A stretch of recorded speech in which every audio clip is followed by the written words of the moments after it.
Now, listen to this. When someone hears about paying someone 10,000 bucks for mentoring or coaching, they go like, "What? Holy crap, like is this guy out of this mind?" The same person won't think twice to invest a bunch of money like, I don't know, 450 bucks on a microphone, 3,500 bucks on a guitar rig, 10,000 bucks on a studio builder. They won't think twice. The thing is, all of these, the gear you buy, that's start capital. But which of these, take a guess, which of these are actually going to forward your career? Who is going to hire you because of a microphone you own, or a room you work in, or a studio space you're in? Think about that one. Who? And who are you if that is the reason people are hiring you? We're doing the same thing over and over again. And this is where the loop gets painful, my friend. Every year you invest in new gear, new software. Every year you're still unsure about how to get the gigs you want, though. How to protect your time. How to build healthy collaborations. How to share your music without burning out. How to not be dependent on some shit show like Spotify for your career. And that's not laziness. That's not talent. That's not because you're stupid. It's just strategic misalignment and lack of information.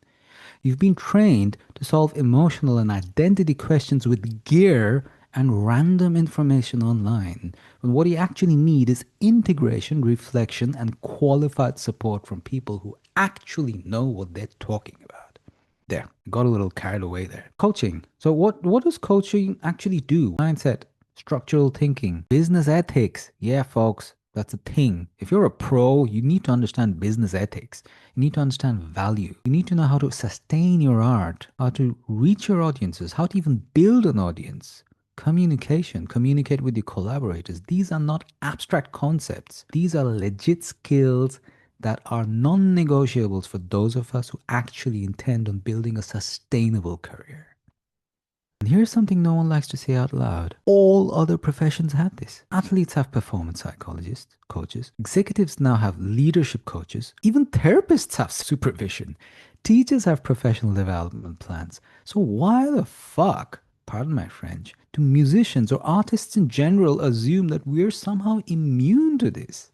Why do you think you're different? That's a serious question. It's really not me shaming you. I want to know. I'm curious. If any of you are watching this on YouTube or find this somewhere, I don't know, answer me. I'm seriously curious. Why do you think you're different in your profession? Why do you think you are immune to this brand of support? Do you believe your nervous system is less complex than that of a high performance athlete? Do you think your career choices matter less than those of a CEO? Real questions, folks. What's going on here? So many of my collaborators in multiple capacities will say, "I'd love to work with this coach," or "I'd love to work with UTL, but I can't afford it." Sometimes it's true. Let's take a moment to acknowledge that. Some of us artists are going through some very tough times. So let's please take a minute to make sure we have adequate quantities of compassion to show for these folks. All right? Can we do that, please? Thank you. That being said, though, more often than not, it is not about the actual funds they have. It's about mental categories. Just to be clear, folks, this is not about shaming.